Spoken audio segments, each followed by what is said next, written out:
L'an 1552. Combat. Depuis octobre, Metz est encerclée, coupée du monde. C'est peut-être le plus beau siège qui fut jamais. Comme s'enthousiasme Brantôme. Seulement, vu de l'intérieur, c'est beaucoup moins exaltant. Noël approche, mais cette année, les assiégés n'auront pas trop le cœur à pavoiser. Sauf que la fête de Noël réserve souvent des surprises. Pour l'heure, les prouesses militaires du Balafré, le duc François de Guise, gouverneur de la cité, et les prouesses médicales d'Ambroise Paré soutiennent le moral des Français. Il faut bien ça pour résister au canon de Charles Quint. Mais de là à rêver de victoire, la partie est trop inégale face à la plus grande armée de l'Occident. Et pourtant Metz croit rêver le lendemain de Noël en voyant cette armée lever le siège. Par quel miracle? Le découragement d'un Charles Quint miné par la maladie? L'épidémie qui décime ses troupes? Ou alors cet épouvantail armé d'un fouet caricaturant l'empereur? Les assiégés l'ont promené en ville avant de le brûler et apparemment ça a fait de l'effet.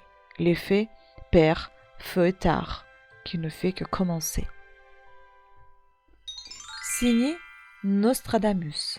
Son excellent et moult utile opuscule à tous nécessaire vient de paraître. Il parle de remèdes magiques, de savantes prédictions, du soir du monde. Pas vraiment. Le grand astrologue y livre ses secrets sur l'art de réussir les confitures. Un opuscule majuscule pour les longues soirées d'hiver et les fêtes. 1562. Crèche. Des crèches vivantes, il en existe depuis longtemps, mais les jésuites, notamment à Prague, ont compris l'importance des objets et rituels traditionnels et l'impact d'un certain folklore religieux sur l'esprit des fidèles. C'est ainsi que des crèches miniatures avec leurs personnages et leurs animaux sont exposées dans les églises où elles placent, pour ainsi dire, le mystère de la nativité à portée de main.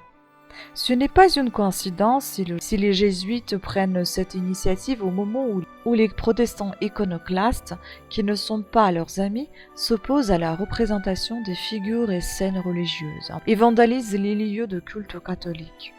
En France, ce Noël des premières crèches résonne des échos de cette guerre des religions qui a commencé le 1er mars. De la crise à la guerre. En France, le fossé se creuse entre catholiques et protestants. Depuis l'édit de janvier, les huguenots ont la liberté de culte et de conscience et gagnent du terrain.